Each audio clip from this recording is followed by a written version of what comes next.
melawai. Saudara, kemeriahan jelang final Piala Dunia juga dirasakan di dalam negeri. Seperti di Surakarta, Jawa Tengah, sebuah komunitas reptil menghadirkan buaya untuk memilih Argentina atau Spanyol yang akan mengangkat trofi.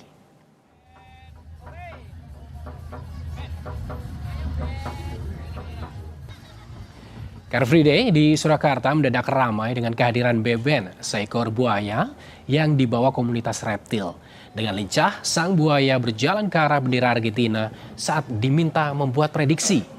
Para pengunjung pun heboh menebak skor antara Argentina dan Spanyol dalam laga final Pesta Bola Dunia.